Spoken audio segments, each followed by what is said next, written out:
Good evening. Chair would like to call to order the Board of Trustees meeting for the Village of Lake Barrington on Tuesday, June 3rd. It is 7:01 p.m. And would the clerk please call the roll? Trustee Hayes. Present. Trustee Perkins. Here. Trustee Scheller. Trustee Schalmoser. Here. Trustee Van Ryn. Here. President Burke. Here, thank you. Would you all please rise and join me in the Pledge of Allegiance?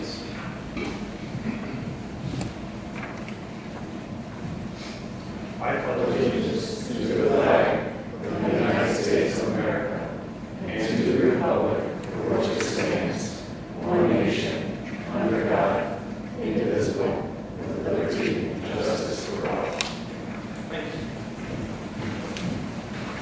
Thank you. Agenda item number 4 is the approval of the minutes of the Board of Trustees meeting from May 6th. Are there any comments, corrections on those minutes? If no comment or question, do I have a motion to approve, please? So. Second. Approved by Trustee Van Ryn, seconded by Trustee Hayes. Clerk, please call the roll. Trustee Hayes. Yes. Trustee Perkins. Yes. Trustee Schalmoser. Yes. Trustee Van Ryn. Yes. President Burke. Yes, thank you. We have a few items under the President's remark. I think I will just start off with my own very brief ones, but happy to be joining you full time tonight with no safety net. My good friend Kevin Richardson is not here to hold my hand tonight, so I appreciate your support as I fill big shoes that he left here. Just want to share with the board here and those who might be watching at home just a couple of priorities as I see them. One, my sitting in this seat opens the trustee seat to my left that I therefore occupy. So I have a responsibility to appoint someone for that seat with consensus from the board. So we're narrowing down the short list and we'll be presenting someone to the board for further vetting and hopefully approval in the coming months. So that's one priority. Another priority is once we get new board members seated, we'll be working on, been working with Administrator Peterson on refining and taking a hard look at the committees that we have and making sure we have the right committees and the right leadership of those committees. So we're in the process of reviewing those. And then finally, I've been working with and sitting through some of the Plan Commission meetings and meeting with them to understand from their perspective in appointed roles how long they want to remain in those roles and what interest they have in continuing to serve. So it's a multi-layered kind of almost thinking it as succession planning is what we're going through at this point in time. So that's well into the works, and as we get a little bit further down the road, I'll be sharing more details with everyone on that front. But I appreciate your support. Two other items. We have Mr. John Giacaris is with us tonight. If you'd like to approach, and if you would please introduce yourself, turn the microphone on by hitting the little button in the center. You should get a red light. Very good. And we're doing a courtesy review for a proposed shed. Is that correct? Yes. Do you have any other background that you want to share? Or? I do. Okay, you have it in your packet. But courtesy review, this is an opportunity for you to come to the board just to explain to everybody that to share your idea in an open forum to gauge feedback from the board. There's no defining action and to be taken against this tonight, or no precedent to be set, but simply it's something where there's open discussion and this is a courtesy to you. Okay. So please introduce yourself and tell us what you're thinking about doing. Thank you. My name is John Giacaris. I live at 26844 West Lakeview Drive South in the Lakeland Estates neighborhood. And what I'm looking to do is put a shed on the property of my front side lot. And in order to do that, I'm requesting variance from the zoning committee. And I handed you a packet of several pictures. The first picture is really kind of the location of where it is, and as I go through here, I'll kind of tell the rest of the story in terms of why I'm choosing this location and what I'm trying to accomplish here. The first picture has a blue box, and with this, after building that, it'll be 46 feet from the road. It'll be 27 feet from the property line, and it will be behind several trees that are already between there's going to be between trees and the house, so there would be limited visibility from the road. The second drawing it's a little bit hard to read. I don't know how well the quality is. This is the original drawing of the septic and leach field that was put in this house, which is immediately to the north. This property is on a hill, so immediately behind that leach field, the property slopes downward, and there's many oak trees that surround the entire property, and oak trees on the property. So I don't want to do anything with those oak trees. These are 100 to 200-year-old oak trees from that total.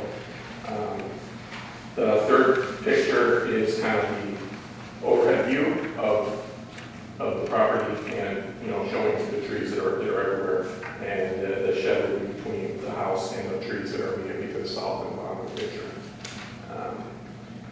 To the east side, that is oak trees and all utilities that come in to serve my property and the neighbor next door. So I'm trying minimal disruption to the land in order to do this. Fourth page, there's two pictures. The top one says front view of property. The second one says shed location. So the front view of the property is directly looking west at the front of the home, and the home is up about 10 feet from the road. So that's a big slope upward. And also a big slope downward to the south side. So the next picture is kind of showing, trying to show the location. I have a few pallets laid out in there, showing me where I would like to put that. And that is one of the remaining flat places on the property, so I don't have to regrade, dig up, or do anything like that. And then these next pictures are views from different directions. If you were to drive eastbound, this is the driveway. This is the next page. The tree line showing what the shed would be behind the trees.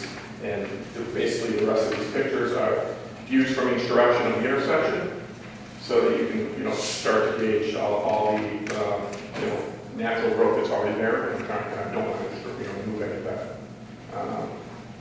So that's essentially what I'm looking to do. Towards the end, the second to last page is kind of a similar property in the neighborhood. It has kind of a side lot shed in the same similar location. And then the last page is kind of a rough drawing there. So really kind of looking for your support when I do this. And again, I thank you for all your time. If you have questions for me, I have an answer. Thank you. This is customary. We'll go around the dice, starting with Trustee Chalmers. Any questions that you have? And the general purpose for the shed, for obvious reasons, storage? Storage, yeah, lawn equipment, things like that. Yeah. So I've got a garage, and I've got cars that go in the garage. So it's additional storage, yes. Thank you. Sure, thank you. Thanks for being here. Just curious, have you vetted this idea with any of your neighbors yet and your reaction? I have talked with the HOA, and according to the HOA, there's no specific restrictions other than size. Their size is 144 square feet. Don't go bigger than that. I'm looking to build about 80 square feet. So it should roughly have that size of what the maximum restriction is. Thank you. Trustee Perkins. Perfect, thank you. Thanks for coming in. It looks here in this last last page, it will be round and kind of aesthetically pleasing to the eye. Yeah, it's trying to do my best to match the color of the house. Excellent. That's yeah, perfect. Yep. That's good. Yeah, no pink or orange or flashing So lights. you're not or going to anything. paint it bright orange? No, nothing like that. Good deal. Good deal. Thank you. Thank you, Rusty. Fantastic package. Thanks for all the details. I think we're well prepared. So thanks for coming. Great. Thank you very much, and thank you to Sharon and Rebecca for all my questions and walking me through the process. I mean, thank you. One quick question. Looking at these last drawings of where you're positioning this, is there a garage there now? Or is this, in this drawing that I'm looking at with the square, or is that the proposed shed? The square is the proposed shed. The garage is just opposite that. So if you look at the second page of the plaque, Oh, okay, I see. He's looking for similar. I got it. I was confused by the similar property and Oh, I've seen the garage, okay. now I'm getting it.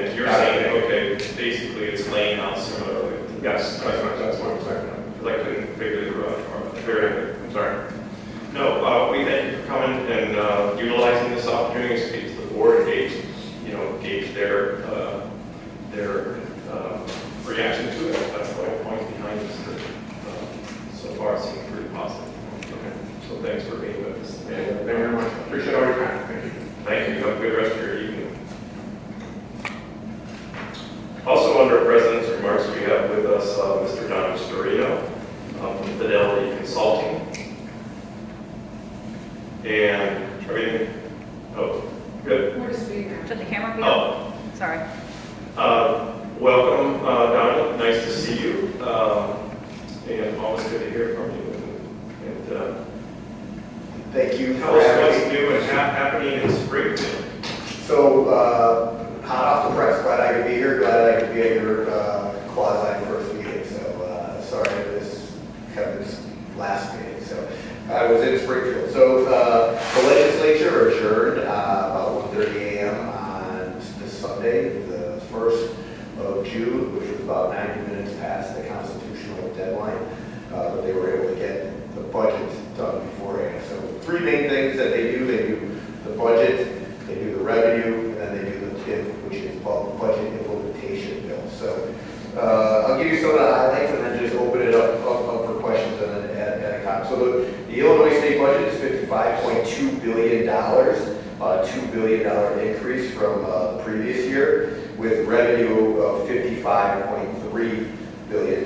So their Illinois' total current budget, or excuse me, total debt is currently $38 billion. This is kind of interesting. There were 6,500 bills introduced in the legislative session. About 348 of those bills passed. And I was talking to people that work for IML in Springfield, and one of the things I found interesting was 1,700 of those 6,500 bills IML took a position on. So it really shows you that 25% of every bill that gets introduced in Springfield has something to do with municipal government. So I thought that was pretty interesting. One of the things important to Lake Barrington and all the municipalities is the LGDF, the Local Government Distributed Fund, and that remained constant. So that will be 6.47%, so no change in the amount of money that the Village of Lake Barrington will receive. A few of the hot topics that are relevant to Lake Barrington that did not get done in the legislative session that you probably heard a lot about. One is transit. There is a fiscal cliff, as they refer to it, and transit refers to everything: CTA, RTA, Metra, PACE. There were two bills introduced, one in the House that was strictly governance, about how they would set up a new entity, which they're calling NETA, which is Northern Illinois Transit Authority. And then in the Senate, they introduced a bill that had both governance and revenue. The revenue is what many of the collar counties found objectionable. There were significant taxes placed on local municipalities, real estate transfer taxes, and other things that would pay for the mostly CTA. So there's about a $770 million fiscal cliff, of which CTA is about $600 million of it. So obviously transit is important to residents of Lake Barrington. I'm sure they use Metro regularly, and probably some other transit once they get to where they're going. So that's something that we definitely want to keep an eye on. Chicago Bears are very likely to move to Arlington Heights, and that is within the realm of Lake Barrington and will be impacted in some ways. So that is still being worked out with the Bears, but most likely I would opine that it's going to Arlington Heights. There was a very large energy bill that kept getting smaller and smaller as the legislation process dragged on. Also did not pass, but something to keep an eye on. Mostly dealing with renewables and energy efficiency and battery storage, so that Illinois remains on target to meet its goal of being 100% renewable by 2035. So, and then the other item was this Tier 2 pensions that they're trying to fix. So multiple years ago, Illinois created a new pension program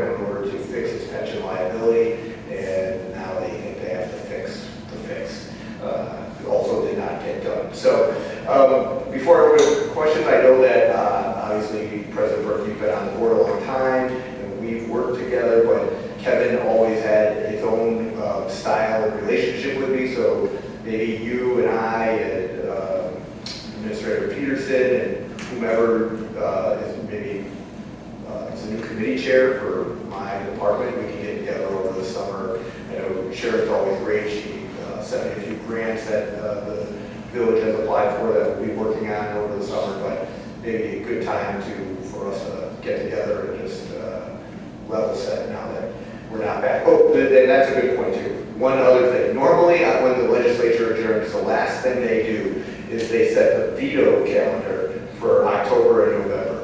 And they did not do that this time. Now, some people are saying it was just because they didn't adjourn until 1:30 in the morning, but others are saying that because the budget is a moving target in the sense that the federal government has not passed its budget yet. And once it passes its budget in June or July, it will greatly impact the Illinois budget and may require the legislature to come back into session during the summer to adjust whatever shortfalls there may be. There is for the last 4 years, the Illinois legislature, the governor, have been balancing the budget with help from Washington, and it's fairly confident say that will not happen this time. So in fact, it's probably going to blow some big holes in the budget. So we shall see. So that may affect my calendar in the summer if I'm dragged back to Springfield. So.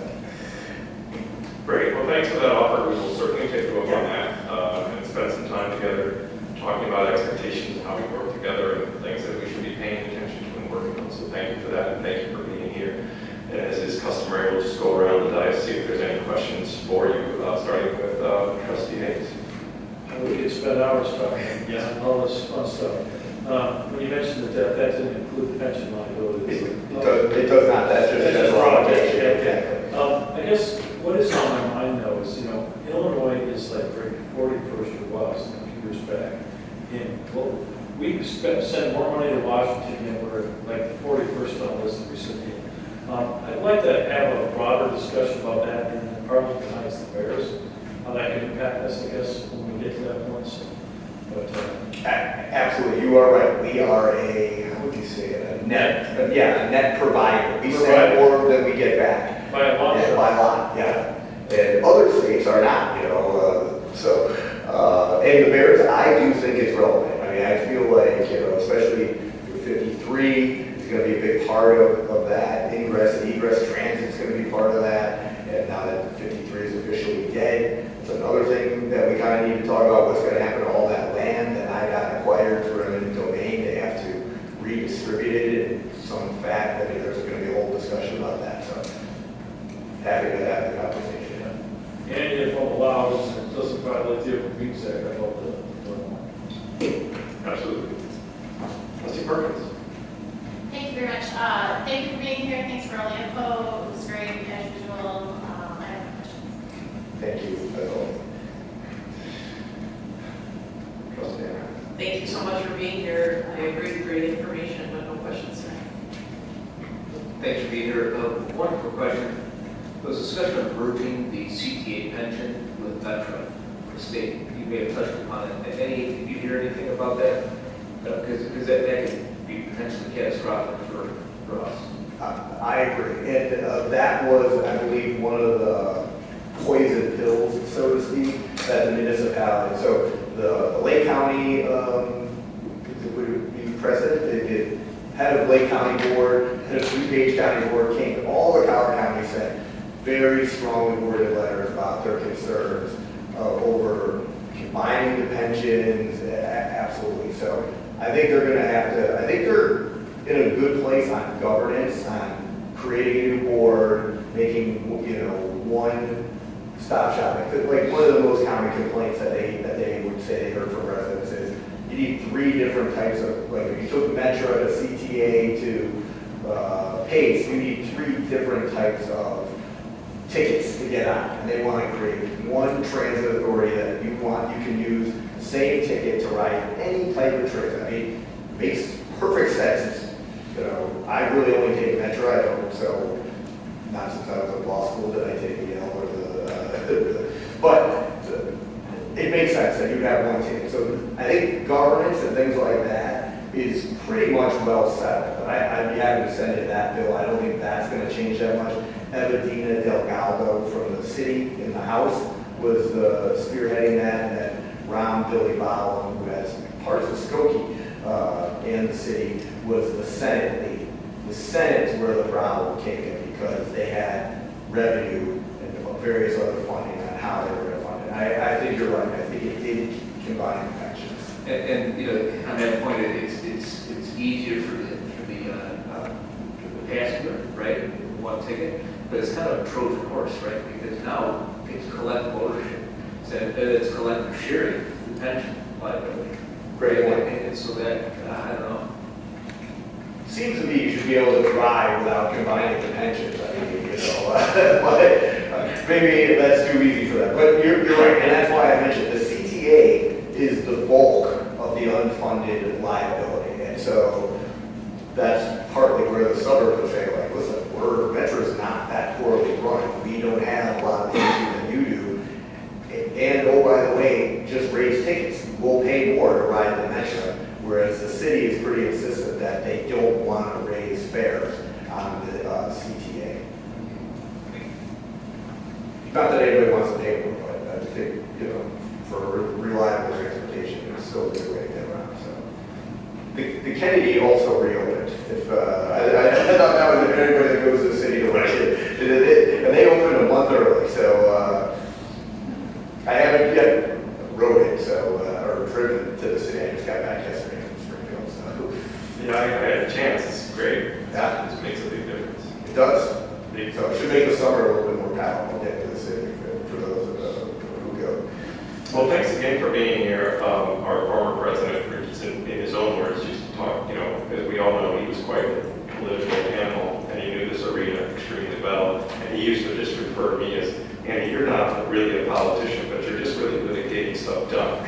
So we're going to continue that trend, Yes. but we're going to need some help navigating Springfield. So that's where you guys come in for sure support. So we appreciate that. And I'm sorry to take up any more time, but also we should meet the new senator.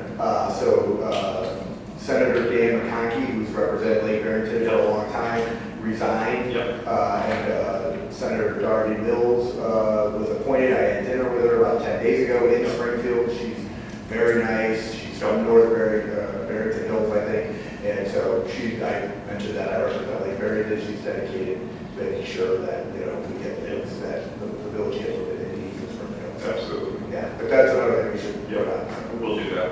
Awesome. Thanks. I always love being here, so Thank you again for your help. absolutely. Have a good rest of your night.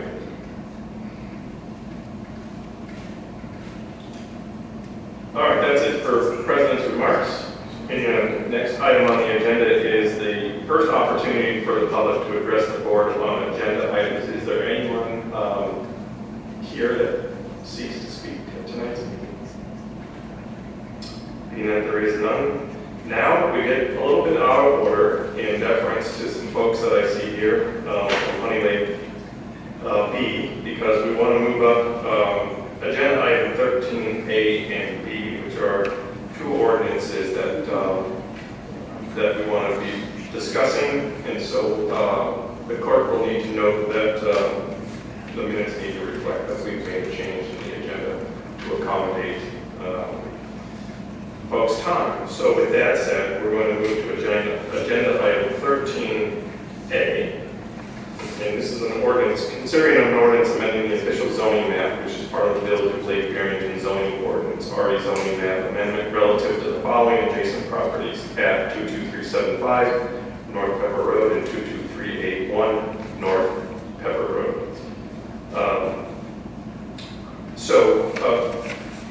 Would you like to give a little background, or you have the background on this? Okay. And so, well, why don't you take it from here, I'll have color, this color. Okay. At the May 22nd, 2025 Plan Commission and Zoning Board of Appeals meeting, the Plan Commission and Zoning Board recommended the approval of the rezoning of the properties located at 22375 North Pepper Road and 2231 North Pepper Road from R5 residential to B business. The petitioner, Honey Lake B Company of North Barrington, is intending to purchase the properties.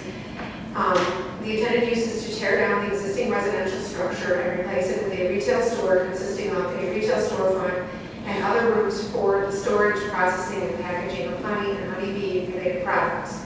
The petitioners, Brian and Karen Thompson, have been working with the village on the possibility of this property property for several years. After several hurdles, the property is under contract.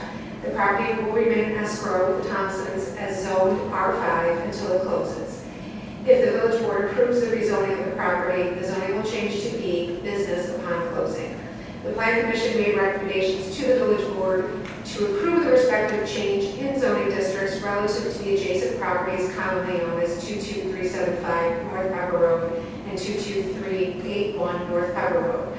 The Plan Commission considered the following LaSalle factors in making this recommendation: the existing uses and zoning of nearby property, the extent to which the property values are diminished by particular zoning restrictions, the extent to which the destruction of property values of petitioner promotes the safety, morals, or general welfare of the public, the relative gain to the public as compared to the hardship imposed upon the individual property owner, the suitability of the subject property for the zone purpose, and the length of time the property has been vacant as zoned, considered in the context of land development in the area in the vicinity of the subject property. The Plan Commission also agreed that the rezoning of the property would be consistent with the recommendations of the Village of Lake Barrington's official comprehensive plan. There were a few concerns brought up by neighbors regarding increased traffic, not a quiet countryside feel, and if the business fails, what will go into its place? Thank you. I'm certainly glad I referred to you on that.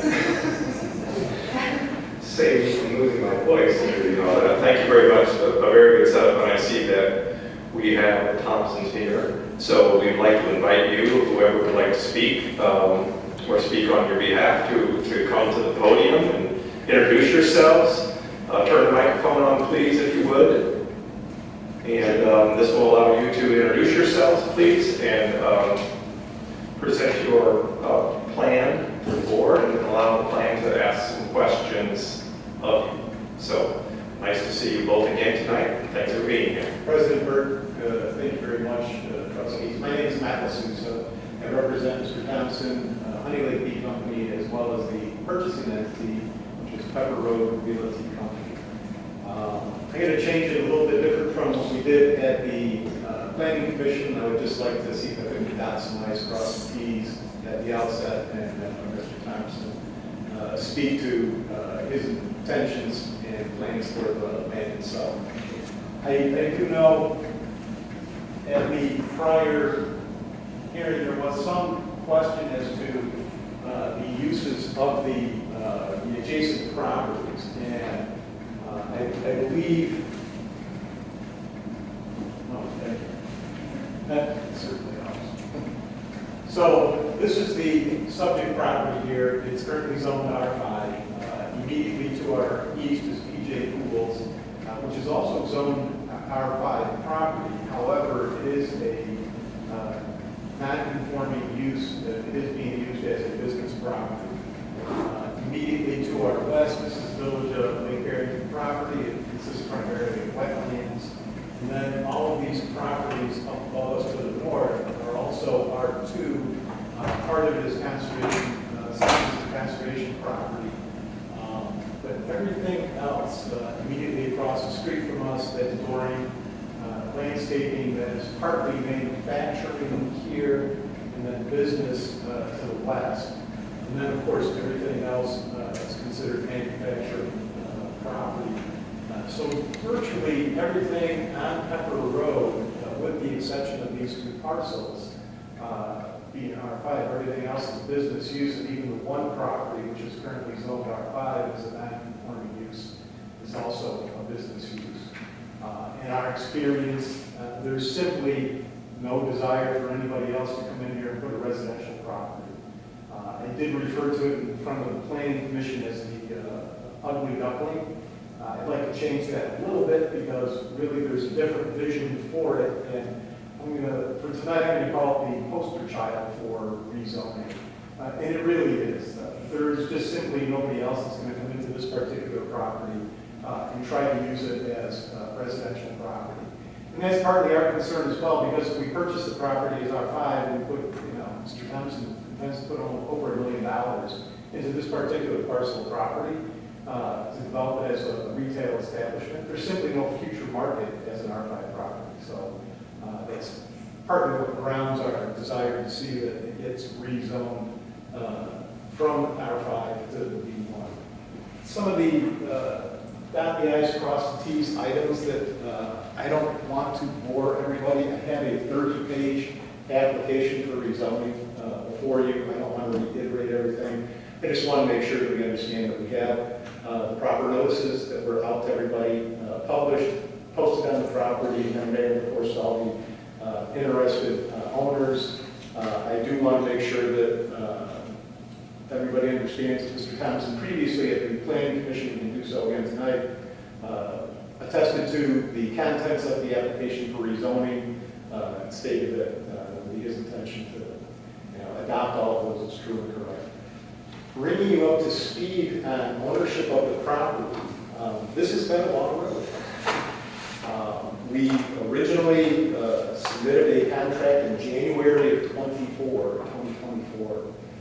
We finally got to a contract in May of 2024, and as of this morning, we closed in escrow. Not without issues, as has been the case with this particular property. I'll explain. The village ordinance that annexed in these two parcels, they added as parcel 1, which is approximately 5.06 acres, and then parcel 2, which consists of a 6-foot strip of land that runs north to south between the parcel that is now owned by the village and our parcel. It's referred to as parcel 2 in your ordinance that you're adopting, as well as the 2017 ordinance. So that particular parcel, parcel 2, the 6-foot strip of land, was originally owned by American National Bank. And I think we don't know the answer to Chicago title. We can't figure it out just yet. But we do know our closing instructions, our escrow closing instructions today included parcel 2. We're probably going to have to take that by quitclaim deed as opposed to coming from American National Bank, which is now Chicago title as a successor to American National Bank. It's been problematic. We intend to address it. We think we have the makings of what will get us from that point. Well, of course,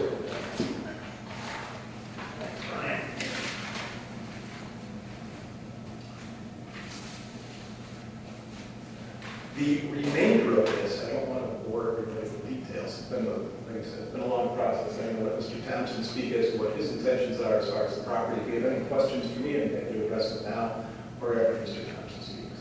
Yes, sir. May I ask a question? Yes, Of please. So you have already closed an escrow? We closed it escrow today. We funded. They deposited the deed to parcel 1, which came from Chicago Title and Trust as successor to Columbia National Bank. That's parcel 1, per the 2017 village ordinance. Parcel 2 was from American National Bank. I don't know if any of the history as we understood it, and this took a little bit of explaining at the closing this morning as well. The two parcels, the one now owned by the village that's immediately to our west, was owned by Mr. Sokola's father. And that came into the village, I want to say, I believe, Jim, you mentioned came in 2000 or 2001. Somewhere in Right, and the village bought the corner piece that has the detention and wetland on it, and then, Mr. Sokola's plural wanted to have a little bit more of the piece that the village was buying, so we adjusted the boundary by that 6 feet, gave Mr. Sokola Senior more of the piece that we were purchasing. Right, it's that second piece, that parcel 2. It's literally a 6-foot strip of land that runs north and south between the prior property, which is now owned by the village, and our property. We have absolutely zero intention of closing without having that particular 6-foot parcel of land. It showed up on our survey. And it's unfortunate that we couldn't resolve it today. We didn't see the deed until this morning when we were at closing. I'm looking at the close parcel 2. So that was the issue. So we, I guess that one of the things I ask is, do you want the village board to go ahead, if they are so inclined, to pass the rezoning ordinance? we absolutely want to pass the rezoning ordinance as to both parcel 1 and parcel 2.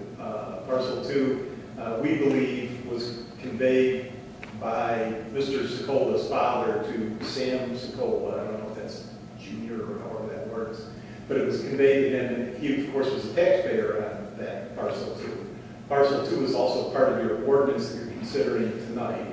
It's also part of our application for rezoning. So it is covered in our application for rezoning, and it is covered in your ordinance. We just have to make sure that we're taking title to it. Okay, thank you. Yeah, so that was going to be my question, thank you. So my understanding is that this process would already cover that parcel. It becomes incumbent upon you to ensure that you can then take ownership of that parcel, correct? Yes, absolutely. And part of that process, and I'm sure Mr. Baker, can speak to it as well. We want to make sure that when we get an owner's policy and title policy, that we're covering both parcels, and we have control over both parcels. I would hate to see Mr. Sokola come back 5 years from now and say, "Hey, I've got this 6-foot strip of land." So we'll get a deed from Mr. Sokola there. And also, I would understand that there's still protections if we're doing this in escrow. That parcel is not going to be given, is not going to be rezoned, and then it cannot be retained by Mr. Sokola as a 6-foot parcel rezoned deed, right? Exactly. So that can't happen, right? The way that this is closed. And So I state that so it's clear to everybody up here as well, that Our escrow instructions are very specific, and I was back and forth with the escrow officer and the title officer this afternoon, just confirming those particulars. So we absolutely are insisting that we take both parcel 1 and parcel 2. That's your ordinance, that's our application, so I think everybody is on the same page. great. And just to reiterate to the board, in agreement in ongoing discussions, this closing in escrow is done to ensure that if the zoning variance were given, that would only be given, and as the deal transpires, the deeds, they come together, the deed, it comes together, the ordinance change, the zoning change, right? And those two come together at escrow, so that there was no chance that the seller of the property could take control of the rezoning and say, I have second thoughts, maybe I'll take this property as rezoned now that it's rezoned to business. And So so, I think everybody was creating the same issue, and that was. so it's built in for all parties' protection. So it Yes. still is protecting us, so that's the good news. And hopefully this thing gets resolved. So thanks for clarifying that. Yes, absolutely. Any other questions for me? Thank you so much for your time. Thank you. Mr. Thompson. Correct. Yeah, my name is Brian Thompson. This is my wife Karen and my son Colin, who has actually joined us full time now in our business. Just to give you a little background about me and how we kind of got to this point. So when I was 12 years old, I started beekeeping in Detroit, Michigan, Birmingham, Michigan. If you're familiar with that area, Bloomfield Hills in particular. I kept bees all the way through high school. I was known as the bee man. I would take live beehives to school with me and show and tell, teach beekeeping classes. I started a beekeeping business back then through college, actually baking beehives and selling them to people. Always had a love of bees and beekeeping. And then my wife and I, we met at Iowa State in horticulture, and then we had horticulture careers after Iowa State. So beekeeping kind of got set aside. Up until about 10 years ago, we decided to retire from our horticulture careers and start beekeeping as a hobby. And it's grown to much more than a hobby, and actually we're probably busier than we ever have been before. So it's a full-time business for all three of us, and we have 2 other employees as well. So we've been doing it for 10 years as a business, and each year we continue to grow. We have, right now, we have 200 hives. They're all scattered between just north of Lake Barrington, through Lake Barrington, North Barrington, Lake Zurich. So some locations, there's just 2 hives on a property, some we have up to 30 hives on a property. So we expanded our product line. Karen can show you, I don't know if you remember, if you were here when we did the initial one, kind of showed you, she put together a little display, she kind of showed you some of the things that we make and some of the things that we would be selling at our stores. Pass it around. Yeah, or it's pretty heavy. But, so while she's doing that, we do farmers markets. We, right now, are at Crystal Lake, Palatine, Northbrook, Buffalo Grove, Schaumburg, Skokie, and Denison farmers markets. And then we also teach beekeeping classes. We sell bees to beekeepers and beekeeping supplies to beekeepers and things like that. So we kind of cover both bases. A lot of companies sometimes just focus on beekeeping equipment and some on bee supplies. We kind of do both. We teach beekeeping classes. When we do them, they always sell out, and that's one of the reasons we always be able to have more room to be able to teach people and educate people about honeybees. Some interesting stats about bees. In Illinois, there are 5,300 beekeepers. In Cook County, there's 750.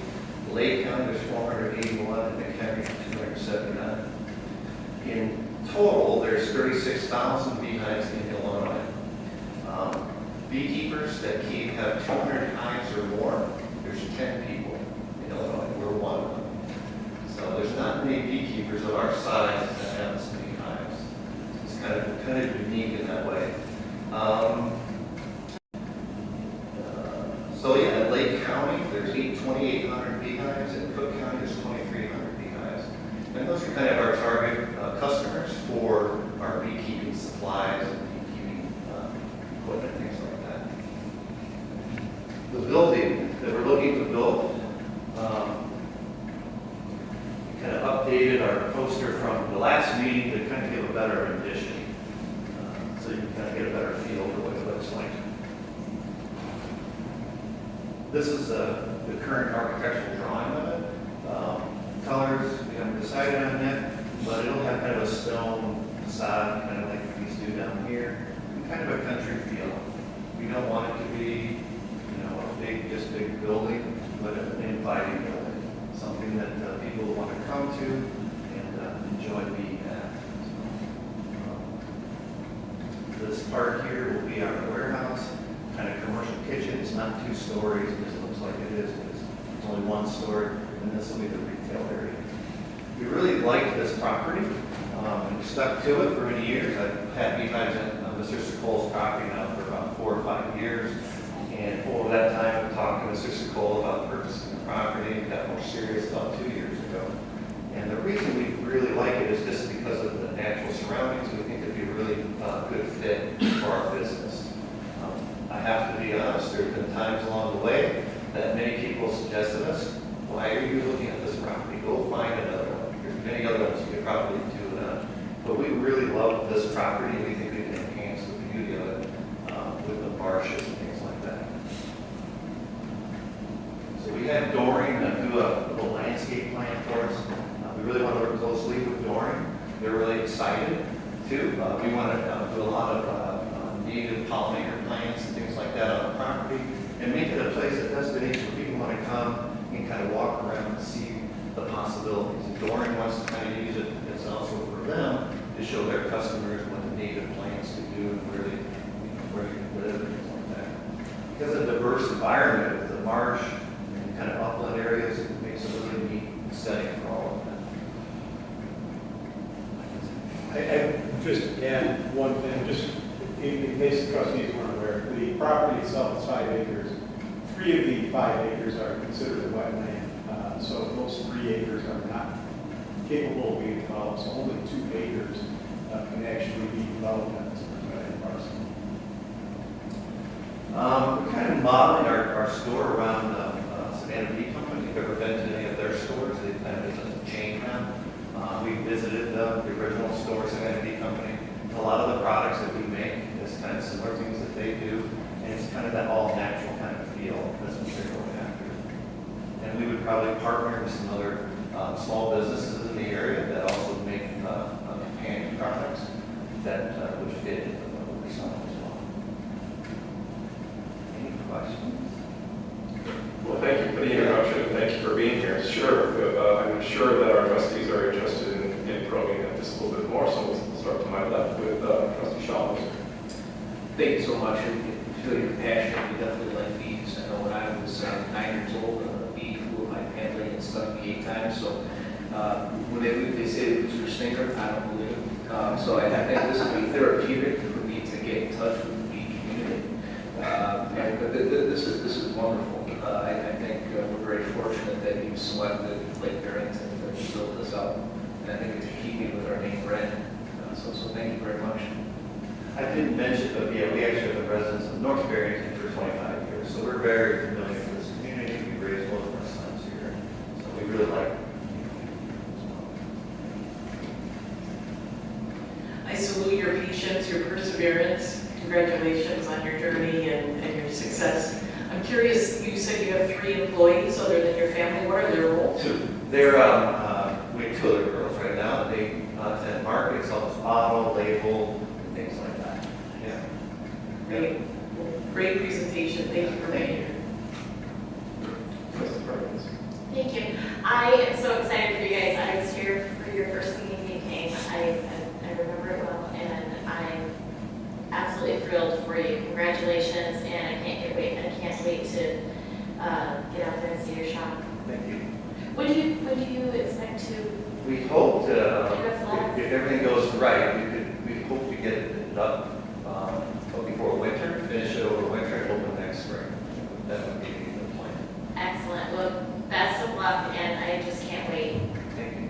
Part of that process, of course, is we're looking at water and sewer as well. And there's some moving parts to the project, so we're excited to see it get underway. It's been, like I said, it's been a journey. Trustee Hayes. Thank you. I was not at the first one. I must have missed that meeting, but I can feel your passion. It's wonderful. So I'm glad, guys, I've gone by there many times. You found something good in the property. I'm looking forward to seeing it. That my wife is going to love. She'll be there a lot. I can say that. Thank you. Thank you. Again, thanks for coming tonight, thanks for the presentation, and I think the board loved your idea when you came here for the courtesy review, which seems like forever ago. It sounds like they still love your idea. So thanks for your perseverance. I know it's been a pretty grueling road, but nothing really great happens, right, without some hard work and some blood, sweat, and tears. I really have one question for you that's on my mind, which is, you show renderings and you show kind of a footprint here.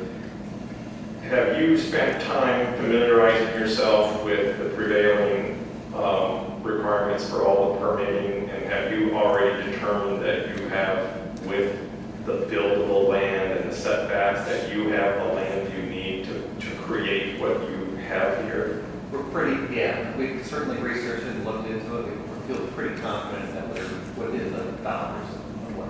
And I ask that purely because I would hate for there to be any surprises. We've come too far together to be surprised, so I have to assume that you did, but I wanted to ask the question directly because we didn't want to get into a situation where suddenly we can't fit everything that we want to do, or there was some unknown,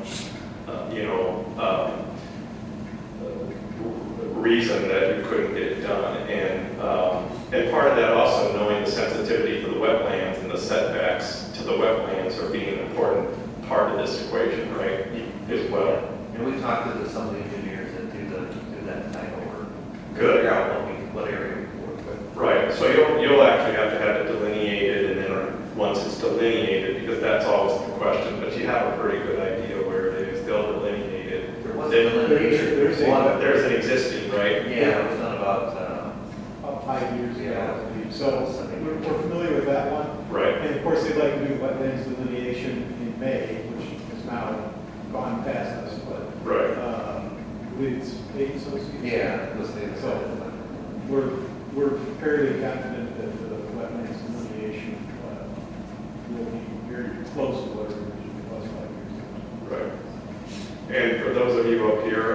watching at home and not knowing. So the petitioner is here for approval for the rezoning, and then the next step, once that's done, is that they'll be coming through the permit process to actually do the construction. So during the permit process is where all the details get worked out. So there's another step in this process. So that's not part of the approval. Part of the approval is the use approval, and the next step is the approval of the construction. So it's important to make that distinction tonight. So any other questions or comments for Councilman? And I know Administrator Peterson spoke to the sound factors. They're already set forth in the application. I know Mr. Bateman has also addressed them previously at the zoning commission. They do not report with those details. So. No, I think we're good. If there's no other questions, I think we can take this to a vote. Is that correct? Okay. With Thank you that, so much. yes, thank you. That said, Chair would like a motion to approve ordinance number 2025-0-11, an ordinance amending the official zoning map, which is part of the Village of Lake Barrington zoning ordinance, RE zoning map amended relative to the following adjacent properties at 22375 North Pepper Road and 22381 North Pepper Road. Do I have such a motion? So Moved by Trustee Schallholder Second. and seconded by Trustee Perkins. Thank you. Clerk, please call the roll. Trustee Hayes? Yes. Trustee Perkins? Yes. Trustee Schallhauser? yes. Trustee Van Ryn? Yes. President Berg? Yes, thank you very much, and congratulations to you all. And thank you again for choosing Lake Barrington to bring your visit.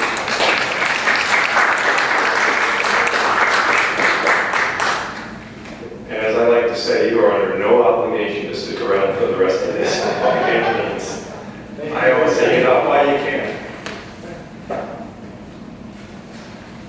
So with that, we're going to move to the second item on the agenda 13, which is B, and this is consideration of ordinance granting zoning variations to the petitioner P2K LLC, which is doing business as Kelsey Road House at 352 North Kelsey Road.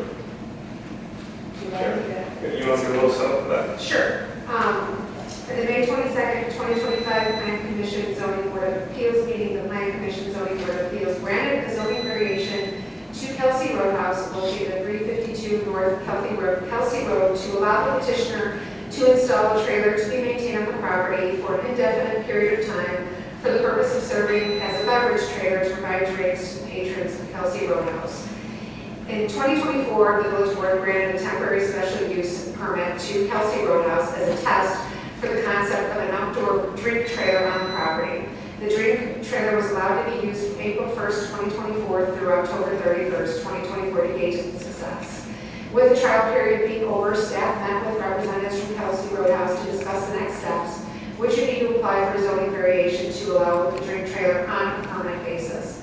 The Plan Commission Zoning Board of Appeals met on Thursday, May 22nd, 2025, and recommended the zoning variation be approved and presented at the June Board of Trustees meeting. Before you this evening is an ordinance granting the zoning variations for Kelsey Roadhouse. The zoning variation, if granted, will not alter the essential nature of the village. The non-conforming setbacks have existed on the property for decades, and this presents a hardship to the petitioner. The existing dimensions and shape of the property create a hardship for the property.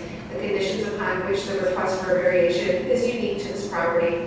The purpose of the variation requested will allow the restaurant facility to continue to be economically viable by providing the additional location for the beverage service. The variation will not be detrimental to the neighboring properties. The variation is the minimum adjustment necessary for the reasonable use of land. There were not any objections to the zoning variation request at the meeting on May 22nd. That is all I have for this item. Thank you. Are there any questions for the administrator on this issue?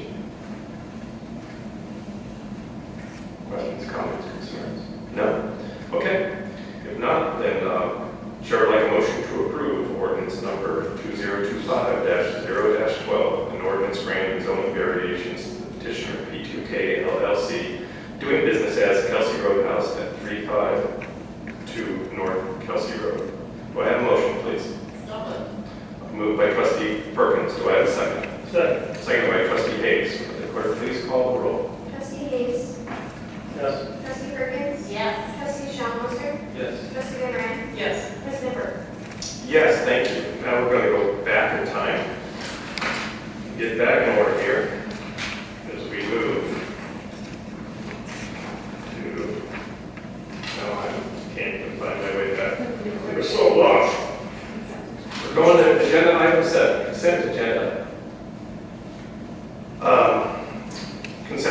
consists of, and I will summarize briefly, consideration of an application for a temporary use special event for the Lake Barrington Countryside Park District splash pad grand reopening and 60th anniversary celebration. B, the ICMA annual conference approval. C, consideration of the BACOG fiscal year 2025-2026 budget. Remind everyone that we are deferring discussion for the vote on D, which was the consideration of a quote from Cuba Township Road District in the amount of $40,760 for resurfacing the road at Plum Tree and Route 14. We will be considering E, consideration of a furniture proposal from Righty Interiors of Elgin, Illinois, in the amount of $35,440. F, consideration of an ordinance approving cable communication franchise agreement and authorizing the execution thereof. RE Comcast of Illinois, West Virginia LLC. And that is it. Is there any additional discussion required on these items before we put them to a vote? Sorry. Yes, did you, yes? The agenda regarding the application for the special event, it says it's Friday, July 15th, and actually it's Tuesday, if that makes any difference, but just so you guys know. It's a Tuesday night, not a Friday night party. That's Okay. my fault. I will make an adjustment. I figured it'd be better, no, because we want to invite all of you, of course. So that date is Tuesday. Tuesday, the- July 15th. Oh, that's supposed to be, oh, it's still the 15th? Yes. And it's raining, how about that? There's nothing material about that. Okay, so we'll note the change. Well, thank you. Thank you. You waited all this time to correct the record for us. We appreciate that. If no other questions or comments, then Chair would like a motion to approve in blocks item A through C and E and F, striking D from that. Do I have such a motion, please? So moved. So moved by Trustee Van Ryn and seconded by Trustee Perkins. Yes. Would the clerk please call the roll? Trustee Hayes? Yes. Trustee Perkins? Yes. Trustee Shawmoser? Yes. Trustee Van Ryn? Yes. President Burke? Yes, thank you. And I guess the record will know that we prefer D, and we're making the one change to the dates, the day date. Thank you. Thank you. Good night. Very good. Moving right along to everyone's favorite time of the night. As usual, the trust report clears the room. Everybody clears up this. Item A, the treasurer's report. When I Mrs. get Stark. our new chairs, Mrs. Hirsch will be sitting over Oh, there. God, Because this there will be a chair is for me me today. Over where? over next to Rebecca. Really? We won't be able to see her though. You know, the look me in the eye. I can still come in. Anyways, that's a long way off, so. It's actually pretty exciting because tonight we have our full fiscal year of our financial report tonight. So get excited, Yeah. get your seatbelts on, ready to go. Actually, we've done a lot of this conversation. I'll try to save some of it. We did a lot of conversation when we went through the financial plan. You guys all recall that. So I won't completely repeat it all. So just quickly, we have assets at the end of the year of $4,209,000. Our liabilities are $1,241,000, and our equity is almost $3 million, $2,968,000. Revenue for the 12 months, $4,115,000. Our expenses are $4,036,000, keeping us net income of $79,000. Compared to last year, at this point, we lost $670,000. That's when we go through our little exercise of taking out extraordinary items to compare sort of what we'll call ordinary income or loss. We did a lot more road work in the prior year than we did this past year, so that's the big difference. When you pull that out, we have net income this year of $867,000, and compared to last year, it's $638,000. So that difference, I've talked about it each month for the most part. It hasn't really changed. It's just a couple of revenue items. On the revenue side, income tax is higher, our building permit revenue is higher, and we had some DECO grant money as well. But that's really, that hasn't really changed over all these months. I will take a quick look at permit revenue because that seems to be a hot topic tonight and in the past, just comparing last year to this year. You'll see for fiscal year '25, we had $242,000 of permit revenue. Last year was $172,000. So I thought, well, is it because our revenue, or because our fees went up? Is it because we had more permits? It's a combination of both, but it really is, we have a lot more permits. And I did this analysis before we did a year-end journal entry, which changed the revenue number by a little bit. Excuse me one second. I have it right here. I'm not right with the top of this. Okay, sorry. So I'm going to kind of go with the numbers that I had before we did this last journal entry, which just brought in some deposit revenue into the account. But we showed $223,000 of revenue for 612 permits. That was this year. Last year we had 439 permits. So you can see there's a lot more permits this year than were last year. But then what we did is we categorized them between 0 to 250, 250, 1,000, 1,000 to 10,000, 9 to 15, and 15 and up, blah, blah. So all that difference is in the little permits, the 0 to 250. The whole difference is there. It's like 488 versus 313. So it's these little permits that, you have to help me out here a little bit, but I think it's like putting in a garage door or putting in a window. It's just the real little stuff. We don't make hardly any money in those. It's almost like a pass-through. Right, those fence permits. Yeah, when you take those out, if I take those completely out of the conversation, our average price per permit in fiscal '24 was $1,064 versus this year $1,268. So I think the difference really there now is our increase in fees, which went up June 1st of 2024. But it sounds like, oh my gosh, there's a lot more work, there's a lot more going on. So it's about 170 permits. I'm not downplaying it. It's still, it's a fair amount of work. It's less than one a day, and it's the little ones that go basically right from our office to TPI or whoever it is now. Fayetteville, right? So I thought that might be interesting because those numbers are very different between the 2 years, and I'm just going to isolate, a little bit why that is. Was there a change with like Barrington Shores? Did that have any material impact to the numbers there or not? I don't know, quite honestly. I don't need an answer right now. Yeah, we can look into that. There's a lot of moving pieces, and also Fayetteville is less expensive than TPI by far, because then what's interesting, you go to what it costs us to service that permit revenue. Last year was almost a break even. This year we're actually making money on it. So it's, I think we're going the right direction in both ways. But honestly, last year we paid $158,000 to service that revenue of $177,000, and this year we're paying almost $151,000 to service the $222,000. So it's a big difference. Yeah. Okay. I just thought I'd bring that up since that was one of the bigger numbers that was different between the 2 years. That would go a little closer to it. So yes, page 12. Then we'll just keep kind of powering through this. Page 12, we do this every quarter. We do a summary by vendor of who's done any work in the non-MFT work fund.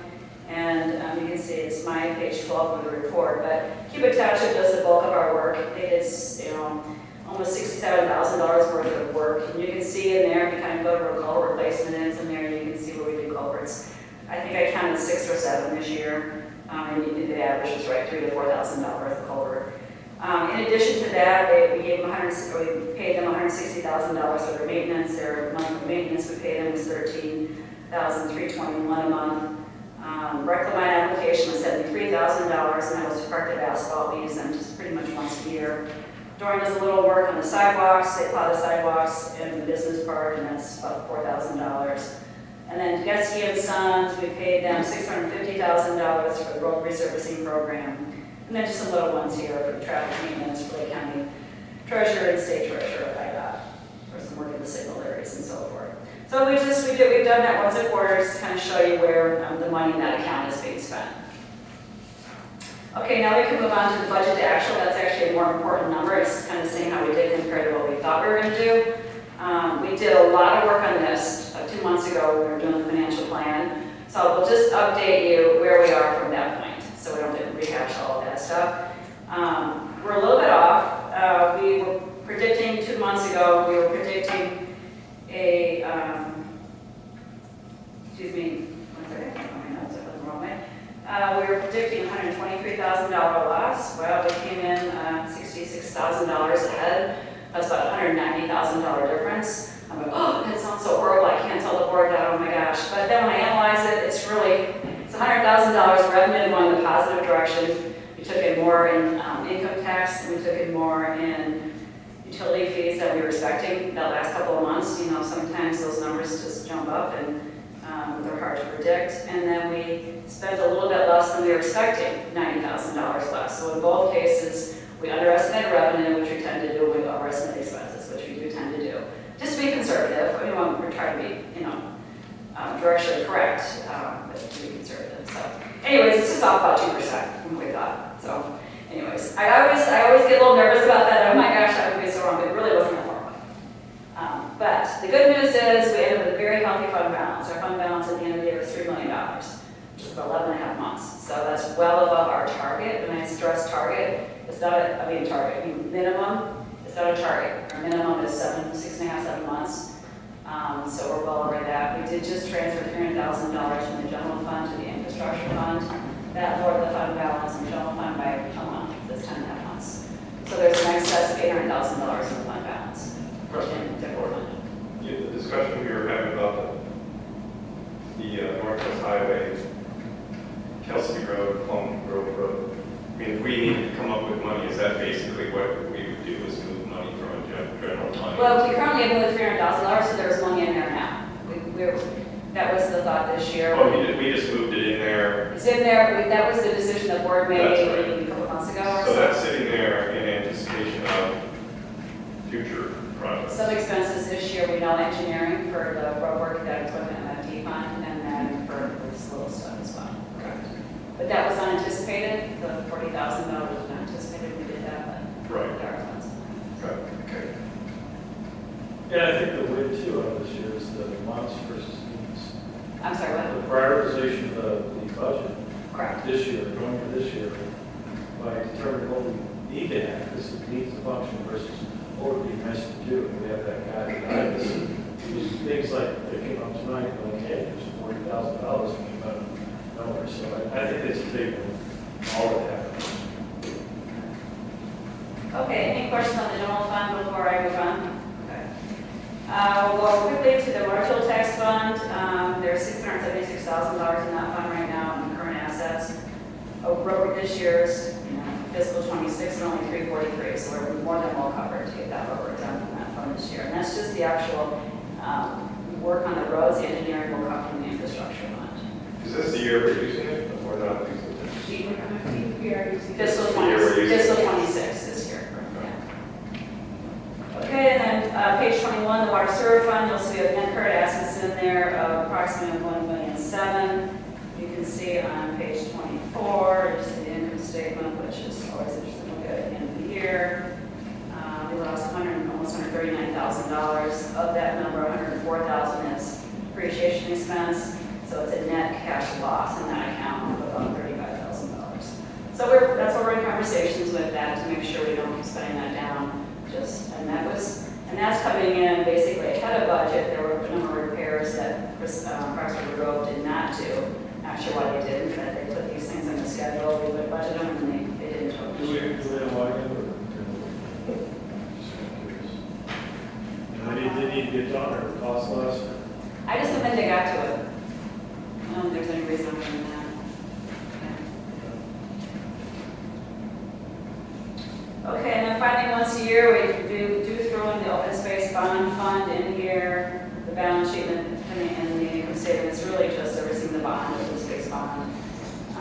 You can see that we collected tax about $318,000, and we had payments and interest and principal about $316,000, and a little interest income, and had some fees at the bank. So, Who do we collect those funds from? you and all you. Oh, the It's the levy, so the tax levy. That's true. Thank you, Rich.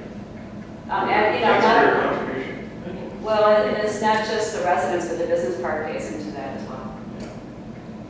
I understood, I just, when you have a surplus and you've got something paying juice on, sometimes it's really paying. Well, so at the very last year of that, we'll have a rebate. Yeah. We'll find out what we've had. Because the county actually levies an extra 1% on non-collection, just in case we don't collect something, but every year we've kind of collected it all. But we did that with the SSA fund, number rate. The very last year, we had a rebate of what was left, what was extra collected over the years. Yeah, we won't keep it.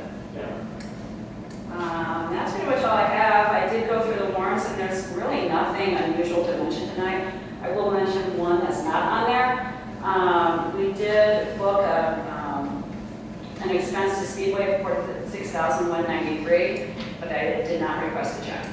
So that was a accrual this year for the amount due in the rebate to Speedway. But as we've talked, we're just kind of keeping rolling on that. The total unpaid amount now is $205,000 to Speedway. 205. Did you say unpaid? Yeah, $205,000 over the last 4 or 5 years. By a lot of money with that. Bill Rhodes. Okay, are there questions, Mr. Treasurer, please? Thank you very much, Peggy.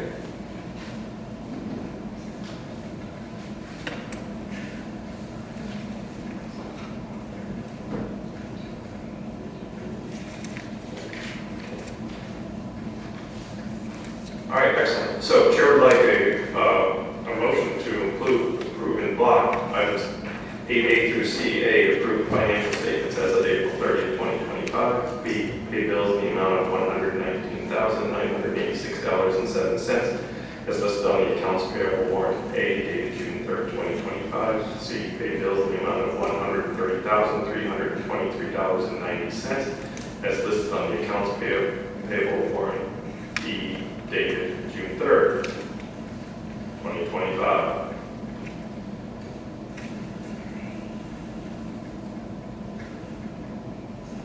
Okay. We're good. Okay, we're good. Do I have a motion, please? So moved. Moved by Trustee Hayes. Second. Seconded by Trustee Perkins. Would the clerk please call the roll? Trustee Hayes. Yes. Trustee Perkins. Yes. Trustee Shawmoser. Yes. Trustee Van Ryn. Yes. Trustee Burke. Yes, thank you. Moving right along to agenda item number 9, the administrator's report, Sharon.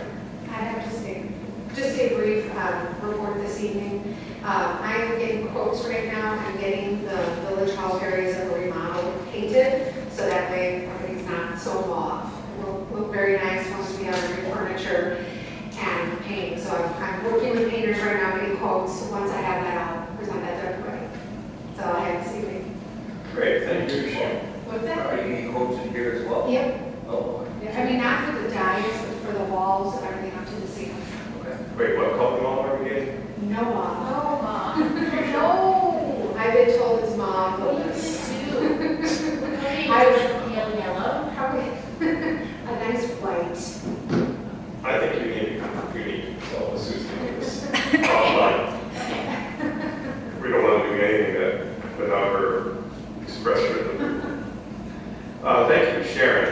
Item 10, the clerk's report, Rebecca. Thank you. 2 updates, one being the business licenses. So business license late fees are now implemented to all businesses that were submitted prior to June 1st. So they were given a grace period of about a month after they were due, which was April 30th. So those who did not make any advances in the month of May as well, now will be getting $100 late fee. Late fee is going to be applied to 26 businesses of 188 businesses. So it's a relatively small amount. Hopefully that will energize them to move forward, because if they do not submit their business license by June 30th, the village will need to issue them a citation. So hopefully we get some compliance. Last year this did show that people wanted to be compliant or be in compliance, so hopefully that continues to be the case. I'll remain to be, in touch with them and give them some of our reminders prior to that day, but just working towards that. And then the other update And if is neither of those work with that, sending out Velma in the weeds, Yeah. you're going to kick the door. It's going to be Maybe great. Lieutenant Gerg with, but yeah. Oh, yeah, he'll be there. But you guys will go in first. And then the sewing list attendance, which I've been telling you, that's my goal this year, is to get a little bit more compliance with that. So I sent out an email today. The village code doesn't require the village to send out any notice of this one list attendance, but we are to receive it by June 1st. I received one from a very loyal building owner in the Middleburg area. So I only received that one, and that was about 2 months ago, so he was way ahead of schedule. So I sent out a list today to the list that I do have for the tenants. I'm going to be trying to compile my best list throughout the next couple months to hopefully get all of our business building owners in compliance as well. If we do not hear back from these building owners by July 31st, giving them 2 months to be in compliance, citations will be issued to those building owners. So I sent them a very detailed email today with all of that information. I did get, there's about 115 building owners that I did send the email to. I got about probably 10 back, like right away, so I thought that was a great start to compliance. So we're working through that, and you guys an update with all of that. Thank you, Rebecca. Any questions for the clerk? Okay. Next, we will move to reports of the standing committees. Agenda item 11, beginning with a Brandon Communications Trust Manager. Thank you, President Burke. It is with great pleasure that I congratulate the veterans of LBS on their successful 4th annual Memorial 5K. Our village board was very well represented there. Richard Hayes was in the lead, the fastest walker of us. Followed by Peter and his family, well represented. I was there with my daughter, and we came in last amongst the board, although we beat our time from last year, so it was Yes. you know that. And then John Scheller was a volunteer at the event as well. So just a wonderful morning, and salute to the veterans of LBS for putting on a great event. Thank you. Thank you, and thank you for those of you who participated. I was unfortunately out of town, so was unable to attend, probably for the best. So I didn't like pull a hand trying to come in first in the run-walk division. Randy Rigby put it best, he was there, and he said, I pulled up the entire group, there's nobody else left on the course, we're done. He brought us in. Jim, he's awesome. Okay, item B, economic development. That's me, get cozy, because I don't know why I got a lot of stuff to talk about tonight, so, but I'm going to talk fast. A lot of this is prompted by the usual great work that our treasurer does in her reporting and analysis on sales tax revenue generation. And this month was entitled "Wow," to give you any idea. Wow, how often do you get "wow" in the title of your email? Basically, month year over year in March, March numbers were up from 52,000 last year to 83,000 this year, year over year, which is a wow. So you can all say wow if you want. And yeah, there you go. And a big part of that, and if I get any of this wrong, Peggy, you can just take over. But No, it's okay. some new tax laws in particular that are now taxing prescription drugs like groceries, right? Not Or like exactly. anything, like retail sales. Yeah, more like retail sales, yeah. For But- online sales, I should Correct, say. yeah, it Sorry, is, for yes. online sales. Yeah. So, big driver in this is that we saw considerable prescription online sales revenue generation from about 4 different suppliers. So that's new. So we're not sure. You can't wait to see next month. We're not sure if that's all being reported at once or whether it's just starting to flow in, but it's a pretty significant number for that 1 month. Prescription drugs? Yeah, online. It's So online we're- pharmacy, yeah, online pharmacy. Online pharmacy, so more and more people are doing online pharmacy, and so if you're buying online pharmacy, so we're now getting our share. Illinois is one of the very few states that actually taxes your prescription, by the way. You tax it. Right. The other thing that's notable about that, and Peggy, with the great analysis, is that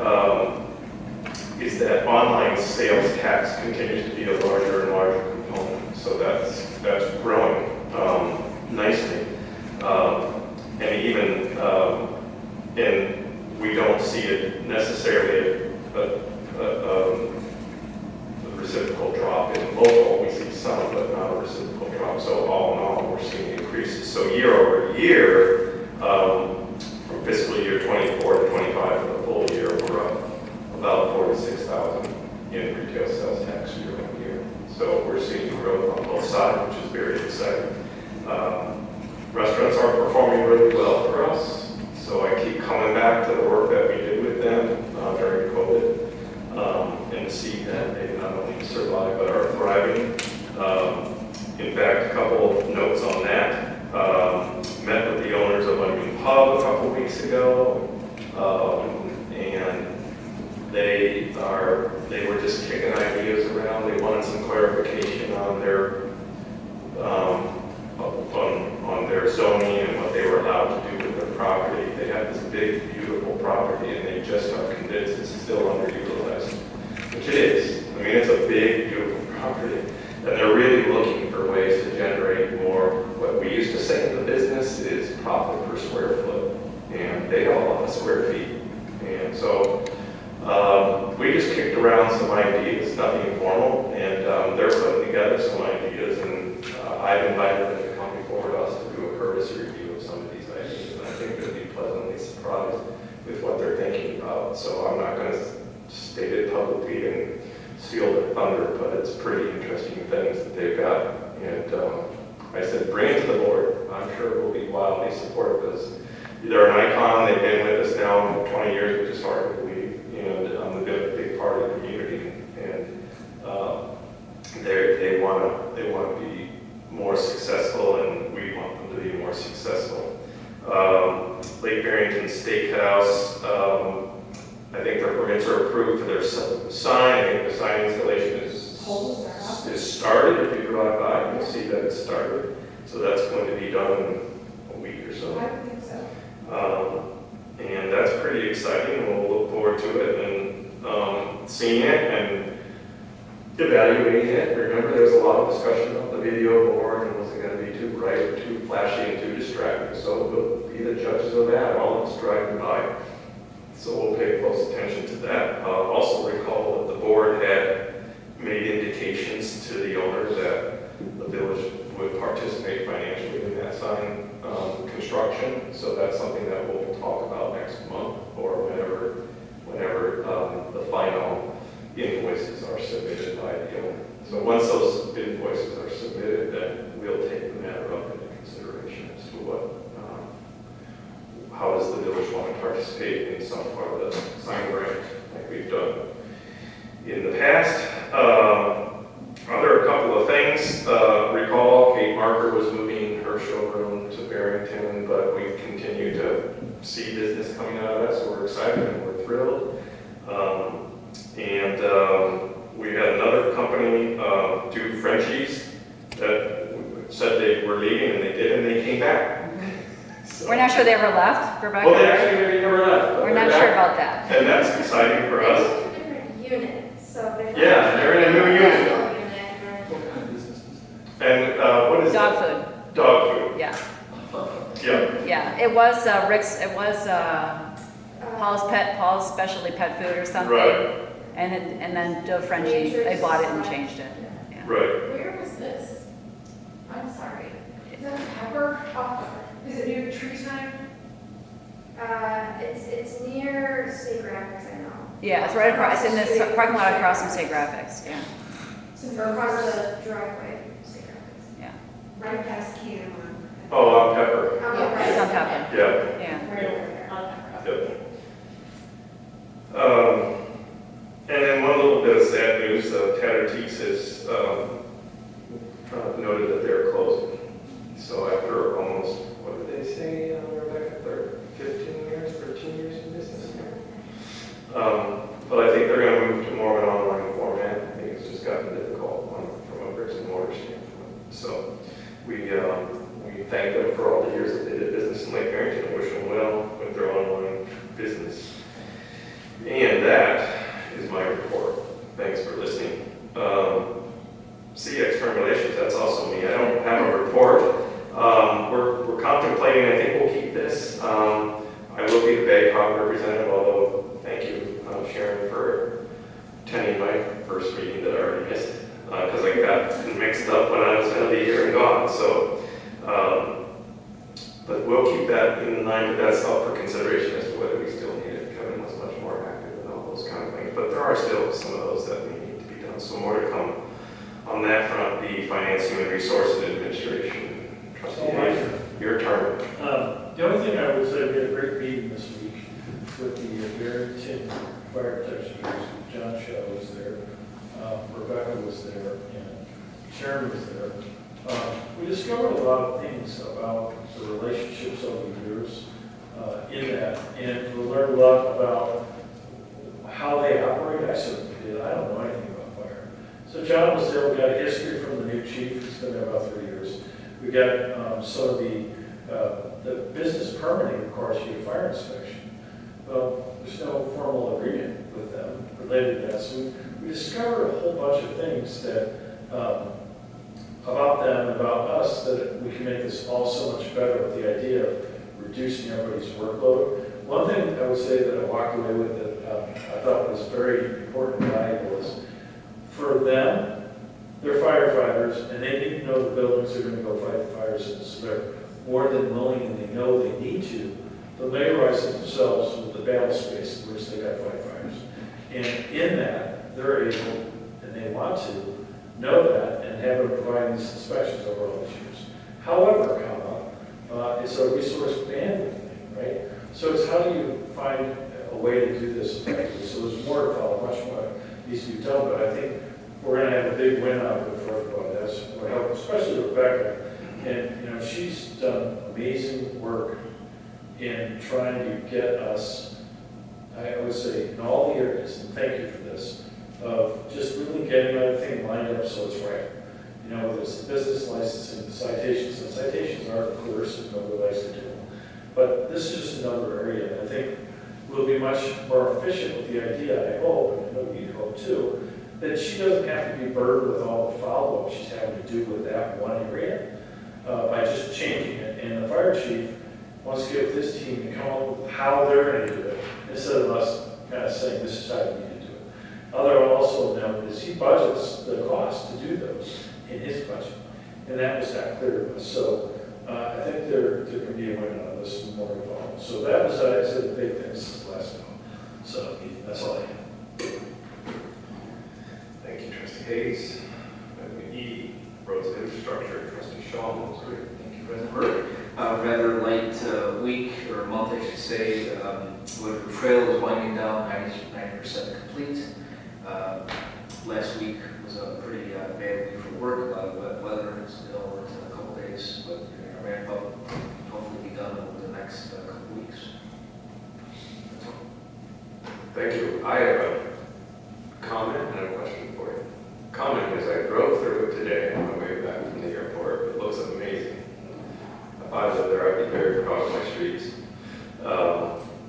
And B, there was a lot of restoration work in the drainage ditches and stuff. I mean, did we have to do much drainage? Did we do drainage work in there? Like, I was surprised at how many seed blankets I actually saw down in the ditches. And like, we had our roofs done, and there was very little work done. So I was just curious.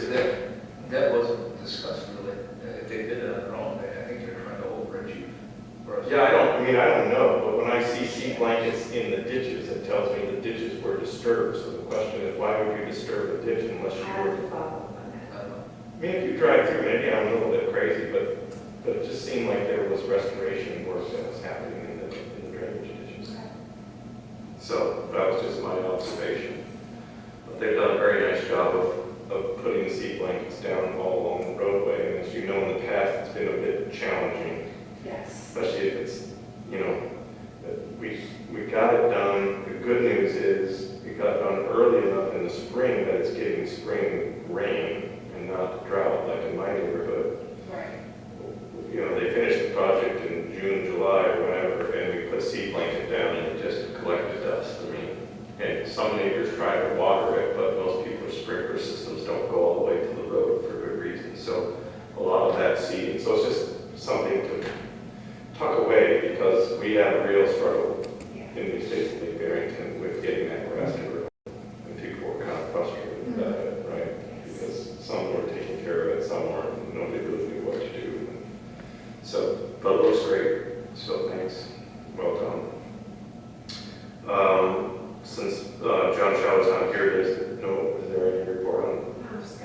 yes, sorry. See, I can't see people sitting down there. Hi.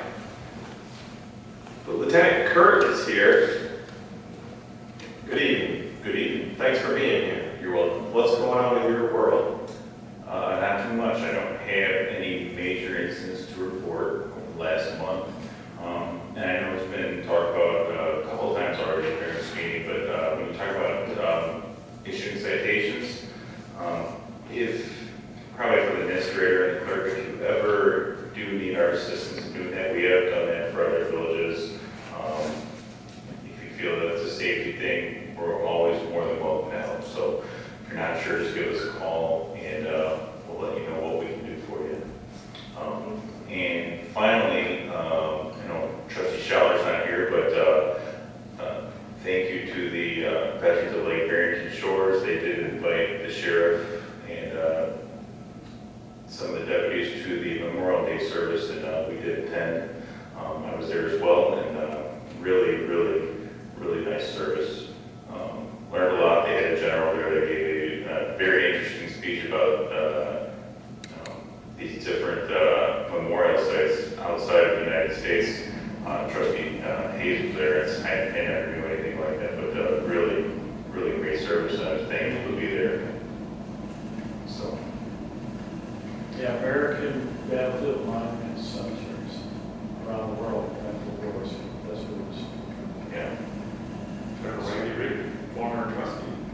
But the sheriff was happy to be there. Marine?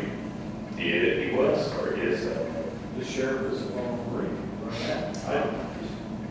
I didn't know that. That's my report for today. Well, thank you guys for being there, and thanks for all you do here, and thanks for being back up for Starsky and Hutch. That's a And Cagney and Lacey is better.